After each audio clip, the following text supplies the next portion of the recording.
NCERT reading में class 6 history अध्याय 6 नए प्रश्न एवं विचार। अन्नदा निकली सैर पर। अन्नदा आज पहली बार अपने विद्यालय की ओर से सैर पर जा रही है। इसके लिए उसने देर रात पुणे, महाराष्ट्र और वाराणसी, उत्तर प्रदेश की ट्रेन पकड़ी। स्टेशन पर अन्नदा को छोड़ने आई उसकी माँ ने प्रधानाध्यापक से बच्चों को बुद्ध के बारे में बताने के लिए साथ साथ उन्हें सारनाथ दिखाने भी ले जाएंगे। बुद्ध की कहानी। बुद्ध बौद्ध धर्म के संस्थापक सिद्धार्थ थे, जिन्हें गौतम के नाम से जाना जाता था। उनका जन्म लगभग 2500 वर्ष पूर्व हुआ था। यह वह समय था जब लोगों के जीवन में तेजी से परिवर्तन हो रहे थे। जैसा कि तुमने अध्याय 5 में पढ़ा, महाजनपदों में कुछ राजा इस तरह का बहुत शक्तिशाली हो गए थे। हजारों सालों बाद फिर से नगर उभर रहे थे।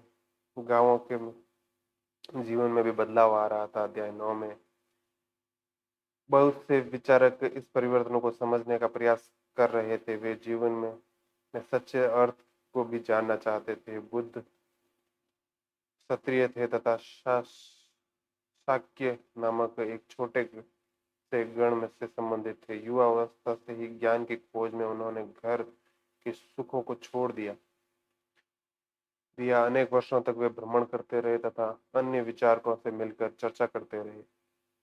अंततः ज्ञान प्राप्ति के लिए उन्होंने स्वयं ही रास्ता ढूंढने का निश्चय किया और इसके लिए उन्होंने बोध गया, बिहार में एक पीपल के नीचे कई दिनों तक तपस्या की। अंततः उन्हें ज्ञान प्राप्त हुआ।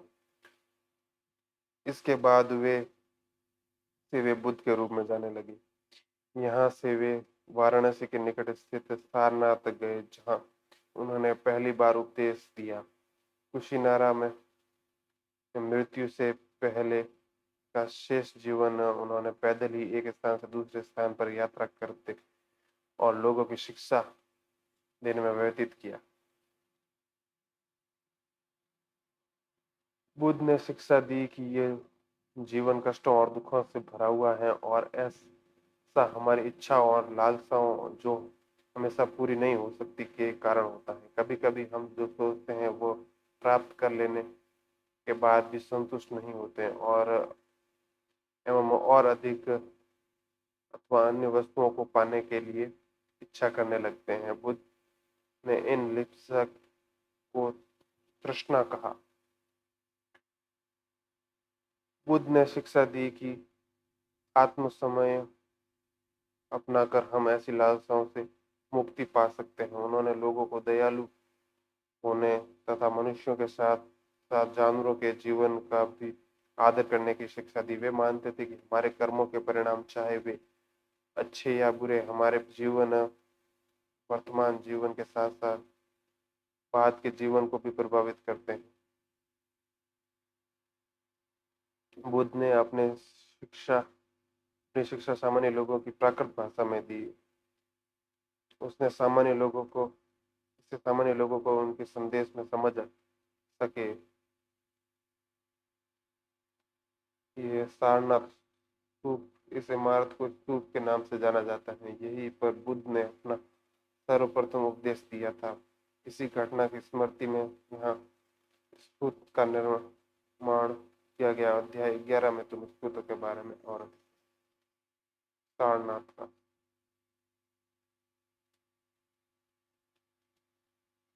वेदों की रचना के लिए किन भाषा का प्रयोग हुआ था? संस्कृत।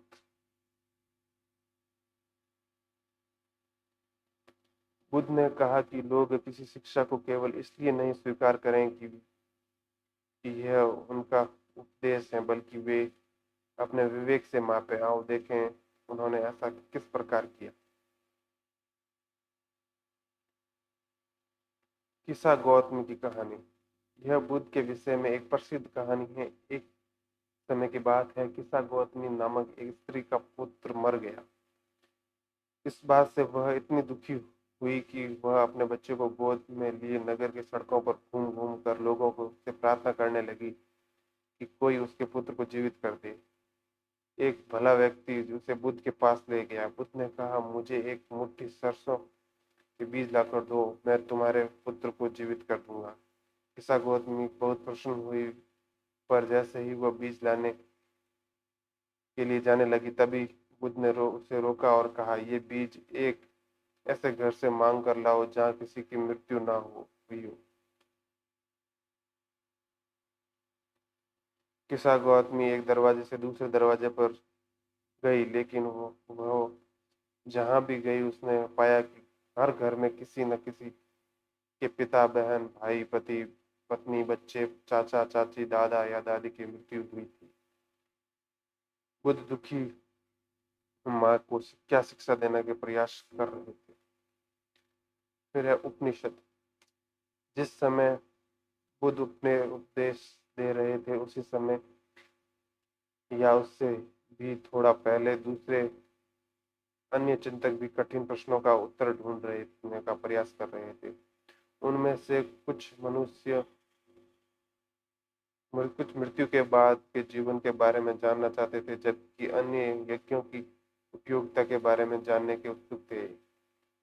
इनमें से अधिकांश चिंतकों का यह मानना था कि इस विश्व में कुछ तो ऐसा है जो कि स्थायी है और जो मृत्यु के बाद भी बचा रहता है। उन्होंने इसका वर्णन आत्मा तथा ब्रह्मा अथवा सार्वभौमिक आत्मा के रूप में किया। वे मानते थे कि अन्यत्र आत्मा या ब्रह्मा एक ही है। ऐसे कई विचारों का संकलन उपनिषदों में हुआ है। उपनिषद उत्तर वैदिक ग्रंथों का हिस्सा थे। उपनिषद का शाब्दिक अर्थ है गुरु के समीप बैठना। इन ग्रंथों में अध्यापकों और विद्यार्थियों के बीच बातचीत का संकलन किया गया है। प्राय ये विचार सामान्य वार्तालाप के रूप में प्रस्तुत किए गए हैं। भारतीय दर्शन की छह पद्धति। षड्प दर्शन।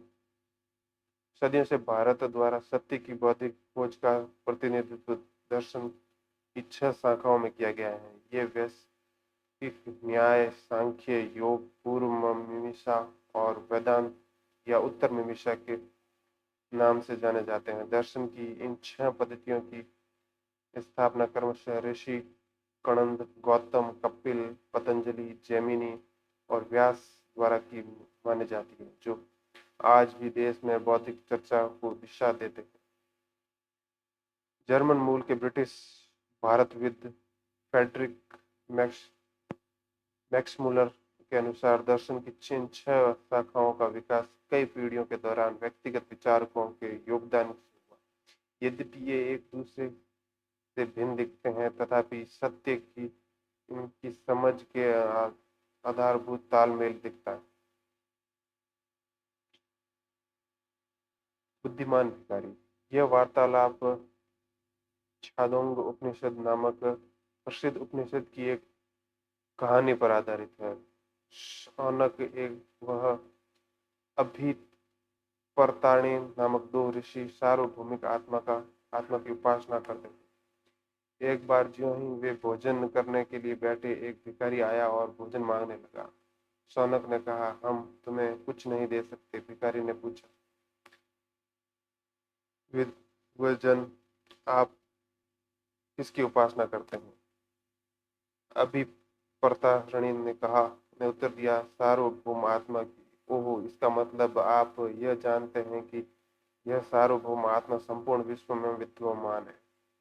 ऋषि ने कहा, हाँ हाँ, हम यह जानते हैं। भिखारी ने पूछा, अगर यह सार्वभौम आत्मा संपूर्ण विश्व में विद्यमान है, तो यह मेरे अंदर भी विद्यमान है।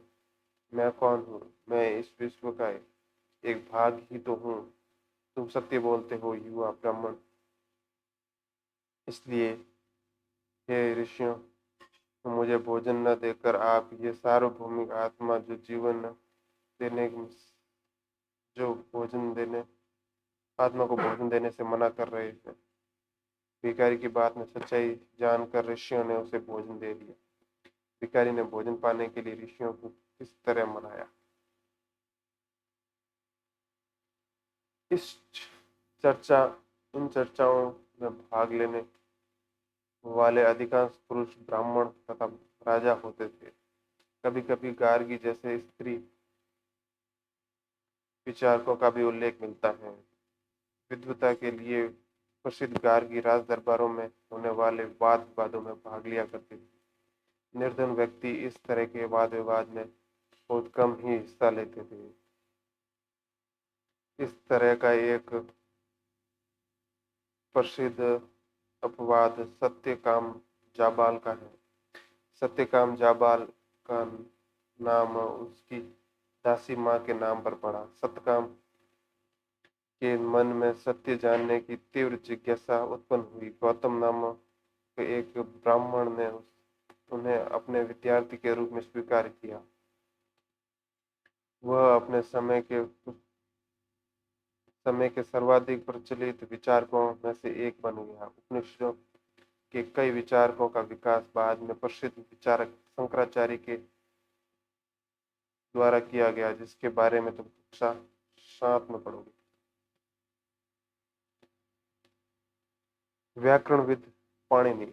इस युग में कुछ अन्य विद्वान भी खोज कर रहे थे। उन्हीं प्रसिद्ध विद्वानों में एक पाणिनि ने संस्कृत भाषा के व्याकरण की रचना की।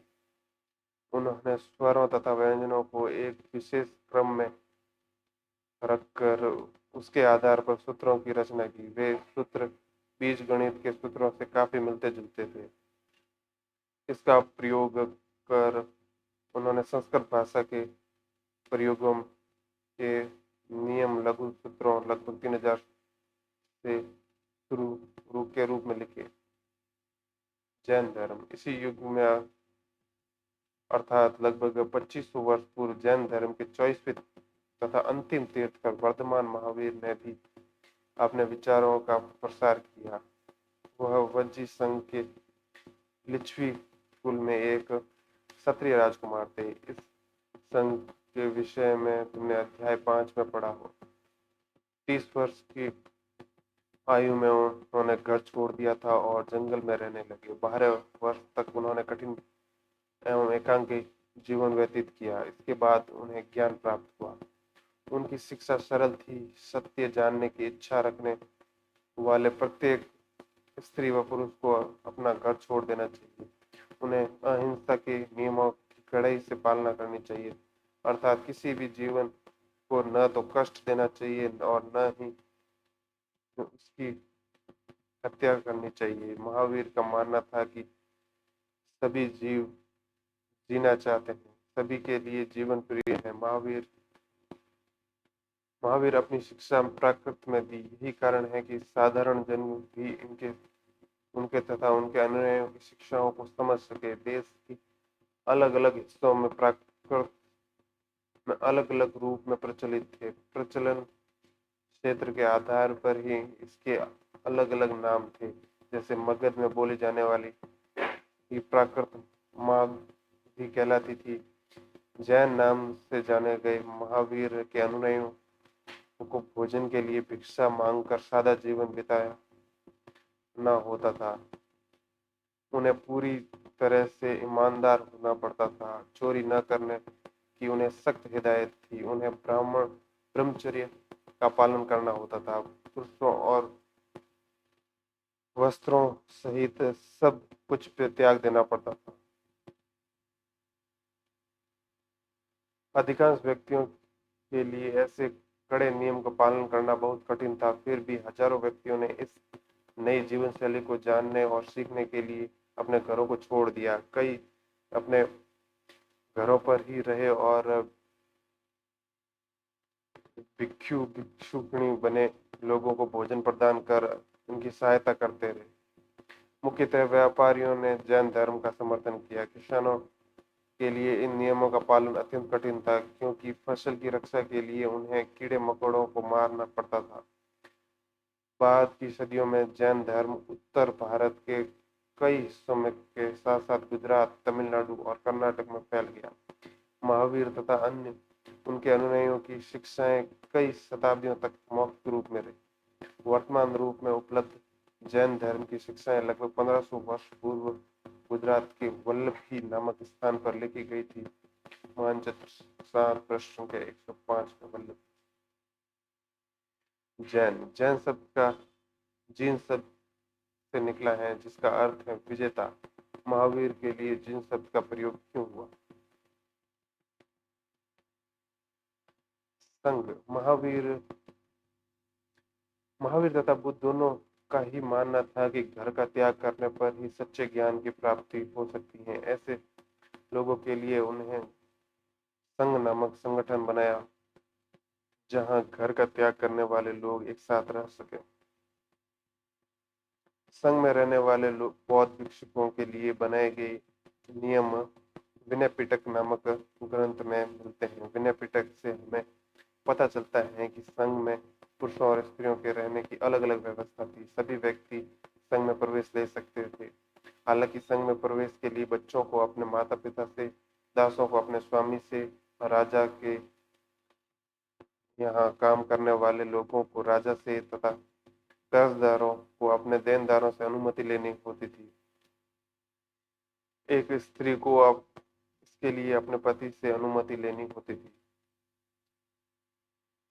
संघ में प्रवेश लेने वाले स्त्री पुरुष का बहुत सादा जीवन जीते थे। वे अपना अधिकांश समय ध्यान करने में बिताते थे और दिन के में एक निश्चित समय में वे अब शहरों तथा गांवों में जाकर भिक्षा मांगते थे। यही कारण है कि उन्हें भिक्षुक तथा भिक्षुकनी, साधु भिखारी के लिए प्राकृत शब्द कहा जाता है।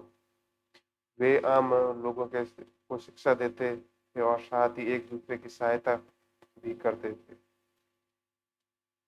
किसी तरह की आपसी लड़ाई का निपटारा करने के लिए वे प्राय बैठकें भी किया करते थे। संघ में प्रवेश लेने वाले ब्राह्मण, क्षत्रिय, व्यापारी, मजदूर, नई, गणिकाएं तथा दास शामिल थे। इनमें से कई लोगों ने बुद्ध की शिक्षाओं के विषय में लिखा तथा कुछ लोगों ने संघ में अपने जीवन के विषय में सुंदर कविताओं की रचना की। पिछले अध्याय में वर्णित संघ और इस अध्याय में वर्णित संघ के बीच में दो भिन्नताएं, इनमें से कौन सी समानताएं दिखाई देती है? पहाड़ को काटकर बनाई गई एक गुफा। ये कार्ल वर्मा महाराष्ट्र में स्थित एक गुफा है। भिक्षु भिक्षुकनी इस शरण स्थलों में रहकर ध्यान क्या करते थे? विहार जैन तथा बौद्ध भिक्षु पूरे साल एक स्थान से दूसरे स्थान घूमते हुए उपदेश दिया करते थे। केवल वर्षा ऋतु में जब यात्रा करना कठिन होता था, वे एक स्थान पर निवास करते थे। ऐसे में वे अपने अनुयायियों द्वारा उद्यानों में बनवाए गए अस्थायी निवासों में अथवा पहाड़ी क्षेत्रों में प्राकृतिक गुफाओं में रहते थे।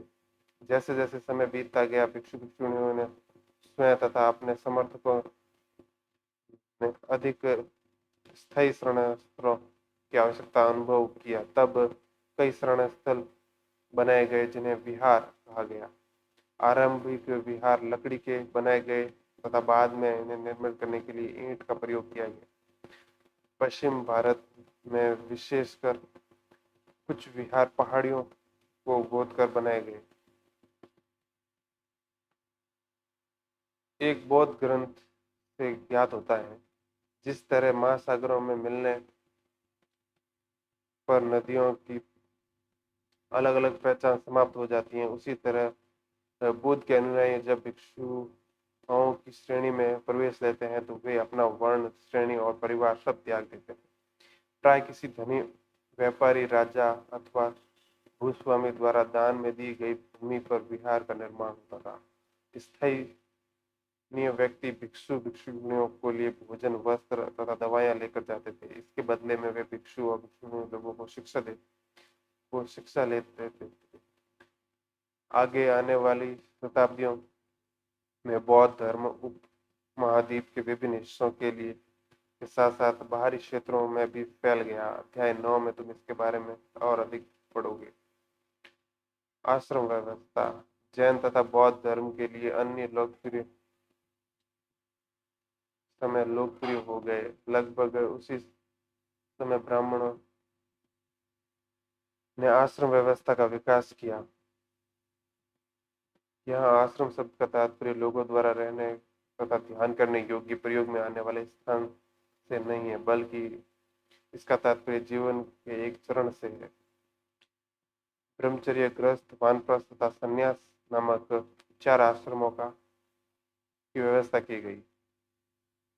ब्रह्मचर्य के अंतर्गत ब्राह्मण, क्षत्रिय तथा वैश्य के से ये अपेक्षा की जाती थी कि इस चरण में के दौरान वे सादा जीवन बिताकर वेदों का अध्ययन करेंगे।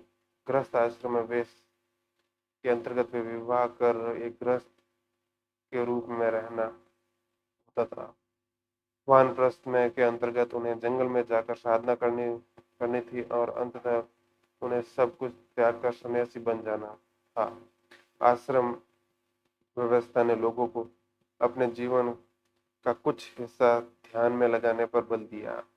प्राय स्त्रियों को वेद पढ़ने की अनुमति नहीं थी और उन्हें अपने पतियों द्वारा पालन किए जाने वाले आश्रमों की अनुसरण करना होता था। संघ के जीवन में आश्रमों की यह व्यवस्था किसी तरह भिन्न थी। यहाँ किन वर्णों का उल्लेख हुआ? क्या सभी 4 वर्णों को यह आश्रम व्यवस्था अपनाने की अनुमति थी? अन्यत्र अन्यत्र में एटलस में ईरान ढूंढो।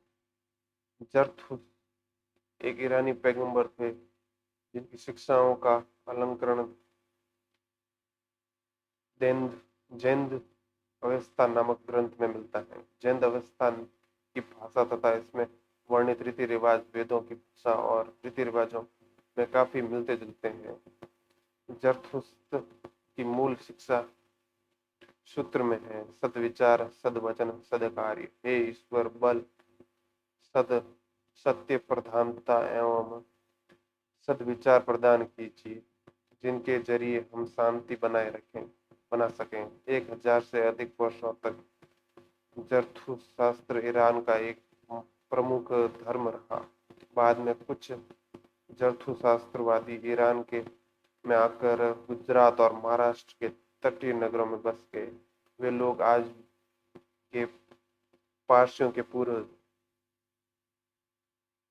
नेक्स्ट, कल्पना करो। कल्पना, तुम लगभग 2500 वर्ष पूर्व के एक उपदेशक को सुनने जाना चाहते हो। वहां जाने की अनुमति लेने के लिए तुम अपने माता पिता को कैसे सहमत करोगे? इसका वर्णन करो। उपयोगी शब्द में है त्रह त्रह या तृष्णा, प्राकृत, आत्मा, ब्रह्मा, उपनिषद, जैन, अहिंसा,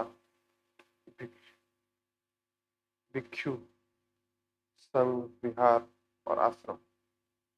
इसी के साथ ये चैप्टर खत्म हुआ। Thank you.